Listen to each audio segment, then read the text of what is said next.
Yeah. So please note down, if you have a pen and paper handy, please listen to these points and just write it down. It will be very helpful to you. Roots. What are the roots of revolution? The reasons from where it sprang up. Again, I'll repeat. In January, royal forces strike down protesters in St. Petersburg, leading to revolt. In October, the first Soviet Workers' Council is set up. The Tsar enacts forms and holds on to power. Okay. 1905. February Revolution, fueled by food shortage, violence erupts in Petrograd. In March, the Tsar abdicates. Power is shared between the provisional government and the Soviets. Okay. April 1917. Lenin returns to Russia from exile.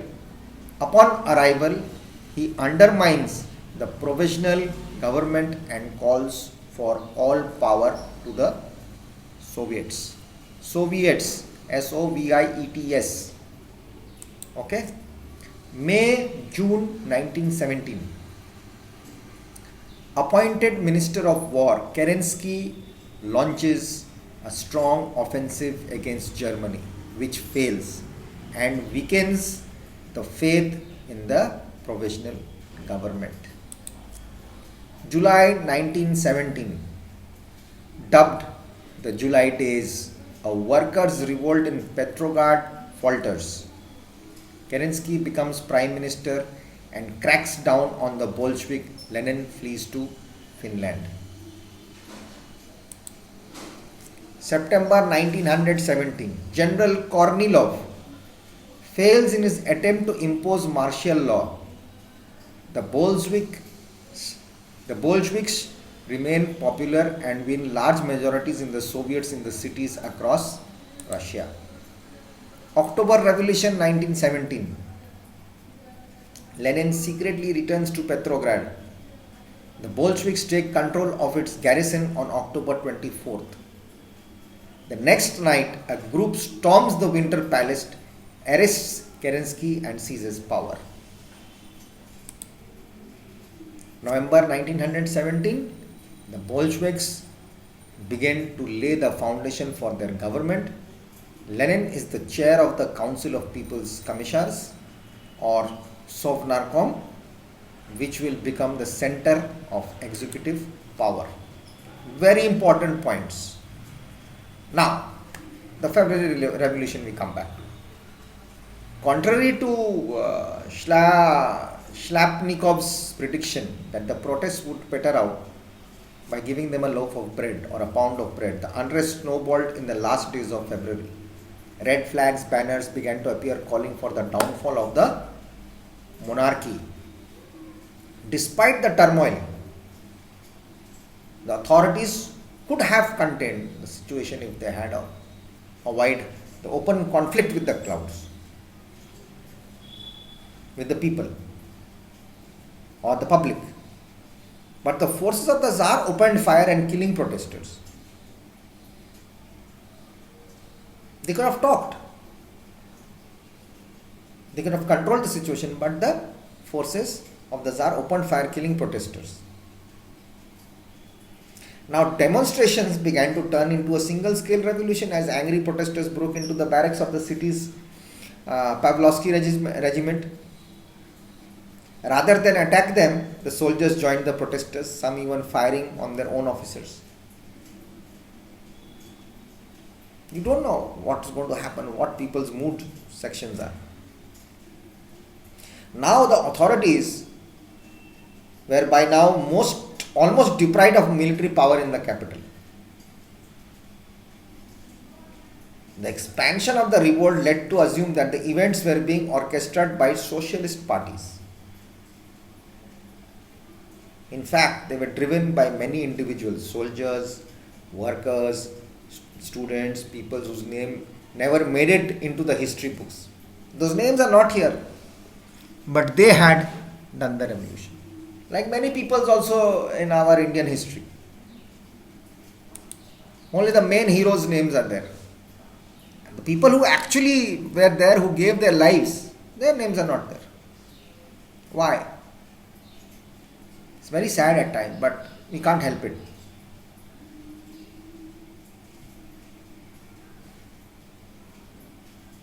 It's like that. So we come back again. It's very, very sad when people really work. And on February 27th, the crowd came to the Tauride Palace, the seat of the Duma, looking for leaders. A workers' council known as a Soviet was elected. The majority of the leaders of the Petrograd Soviet had no intention of taking power. Instead, they wanted the Duma leaders to form a government in line with the doctrine laid by Karl Marx, that in a country such as Russia, the first step towards a socialist order would be taken by bourgeois democrats.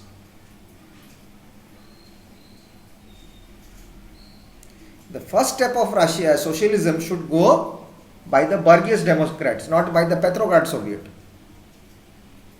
On March 1st, the provisional government was formed. The Soviet pledged to support it as long as it adhered to a comprehensive list of democratic principles. Fine. What did I say earlier? Democracy was followed, but action was not there. Still the monarchy system was going on. Nothing less than Tsar Nicholas's abdication, meanwhile, could save the war campaign against Germany. All his senior generals told him that. Duma also called him on to stand down. He told him, come down, leave it. Let's fight it together. But on March 2nd, 1917, Nicholas II gave up his throne. The end of the monarchy was marked by scenes of rejoicing throughout the Russian Empire. Symbols of monarchical power, emblems, coats of arms, double-headed eagles, and Tsarist statues were destroyed. The power players.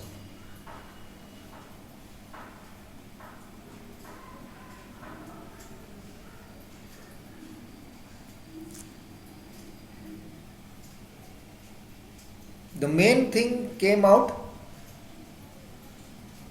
because of that shooting in Petersburg.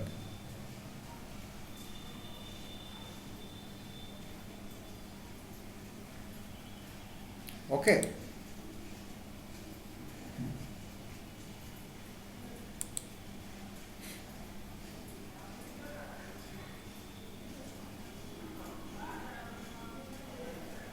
That was the main reason.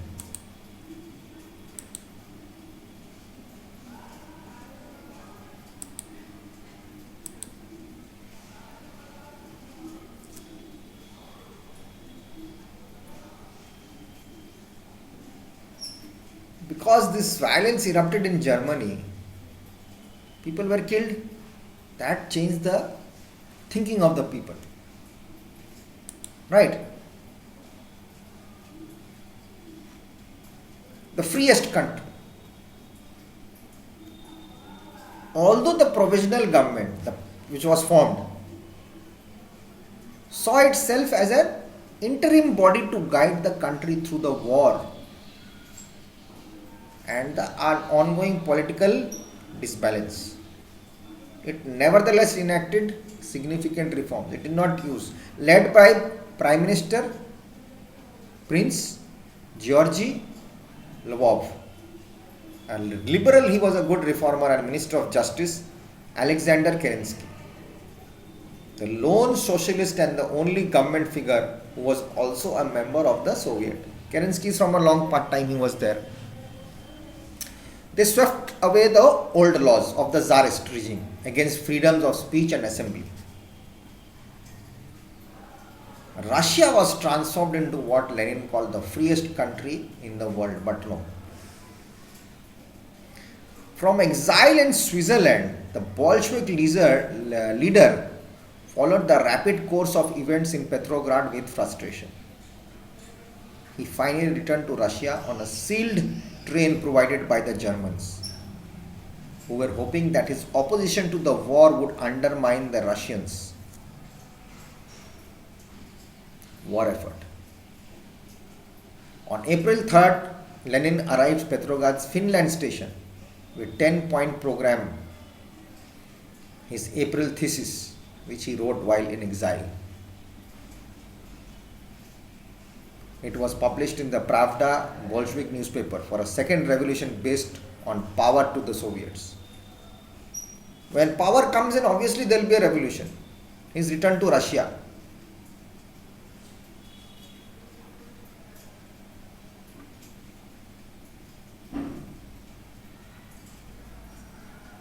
This is what happened. Lenin actually observed the World War I from exile. And Germany saw that, the deteriorating situation of Russia. So they proposed to allow Lenin return to Russia in late March 1917 in the hopes that his presence would lead to more chaos and further weaken the country. Now, fellow Russians who viewed Lenin as a traitor for making a deal with the Russia's enemy, but Lenin, his wife and a group of fellow MRGs made the voyage anyway. They said that we have to come back. They boarded a seal train that would travel through Switzerland to Sweden. On arrival at Petrograd's Finland station on April 3rd, Lenin underlined the provisional government by declaring all power to the Soviets. Germany's gamble that Lenin would increase destabilization in Russia paid off. Later, the Prime Minister of Britain, the British Prime Minister Winston Churchill, assessed the move. They turned upon Russia the most grisly of weapons. They transported Lenin in a seal truck like a plague bacillus, just to change the situation. Huge conspiracy was going on. Lenin's writings also ran counter to Marxist theory. Marxist and Lenin were both there, because they rejected the need for the first phase, the bourgeois democratic revolution. Even though Lenin managed to win the Bolshevik party around to his thesis, mass enrollment of workers, soldiers drawn to his charisma aided his cause. These new members knew little about Marxist theory and valued his efficiency. Why wait to reach socialism in two stages when they could get there in one system, through Lenin? Discontent continued to spread throughout Russia from the cities to the countryside. Workers still were having problems. Strikes called for an 8-hour day and workers' control of the factory. As a part of the wider crisis in authority, the Petrograd Soviet had limited control over revolts in the provinces and agrarian communities, means the agricultural side. Local towns and regions behaved as they were independent of the nation. As in 1905, the village commune was organizing kernel of the revolution in the countryside. As land and livestock were seized, soldiers had their own committees which supervised relations with the officers. Some soldiers refused to fight also for more than 8 hours a day, claiming their same rights as the workers.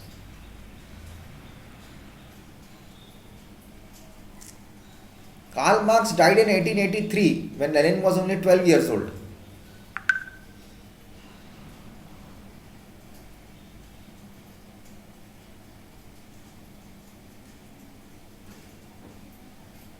The Communist Manifesto and the Das Kapital, Marx's brand of socialism, known as Communist Party, had become favored by European left-wing revolutionary thinkers.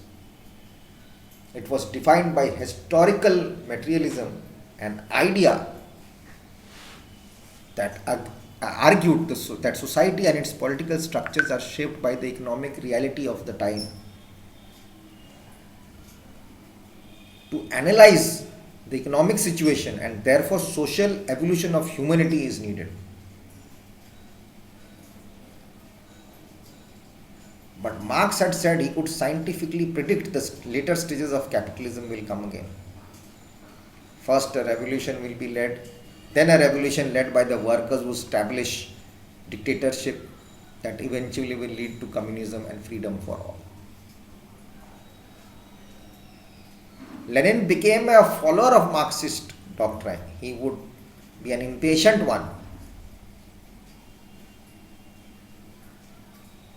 Marxism is the downfall of capitalist societies, semi-feudal ones like Russia in the 20th century. But in 1917, Lenin quickly realized that the revolution could not wait to pass through the bourgeois stage, which will go through Marx. Lenin directed his efforts into seizing power and establishing a dictatorship of the workers. That last stage comes in of Marx. Freedom for all never materialized. The civil war starts. Takes the road to the civil war. So we'll come back in the next class and I'll do it for you. Till then, take care, be good, and read the chapter and try to understand. Happy Independence Week. Jai Hind. Vande Mataram.